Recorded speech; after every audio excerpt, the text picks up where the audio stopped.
This is gallium, soft metal and one of the key elements in the production of modern electronics. China produces 98% of all gallium in the world. A similar situation with another important metal, germanium. 68% of world production falls on the People's Republic of China. The EU's dependence on the supply of these elements can be compared to the dependence on Russia's energy, which became a big challenge for Brussels after the start of a full-scale Russian war against Ukraine. But in the case of China, it will be easier to overcome this dependence.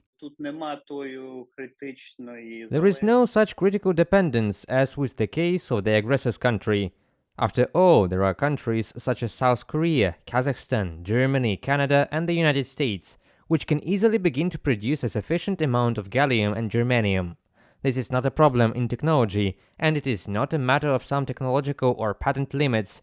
It has always been a matter of price. China had the opportunity to produce these materials at the lowest cost.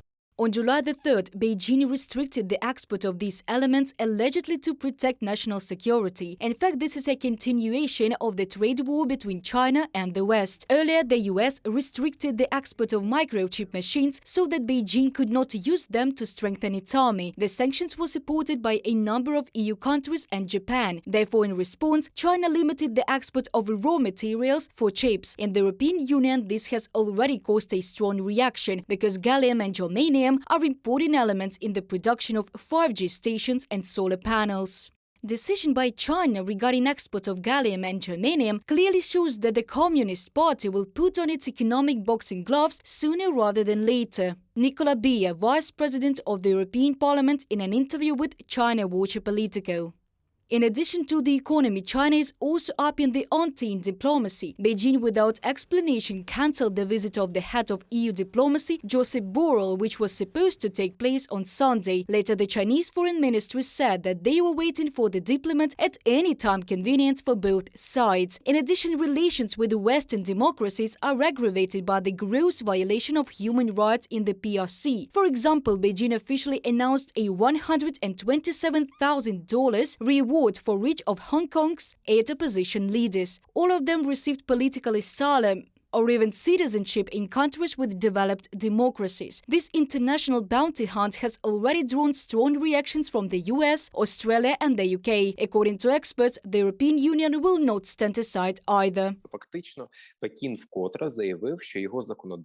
In fact, Beijing has once again stated that its legislation has an over-extraterritorial effect. This means that they believe that their justice, their laws apply to the whole world, and in fact once again delineate that the borders of China do not end anywhere.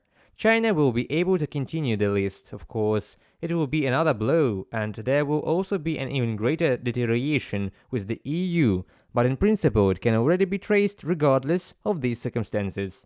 The European Union is pursuing a joint policy of economic containment of Beijing with Washington. Brussels' recent economic security strategy aims to reduce the dependence of strategic manufacturing sectors on a single supplier. First of all, we are talking about China. Reported by Diana Kolesnik, Danilo Kobza, UATV News.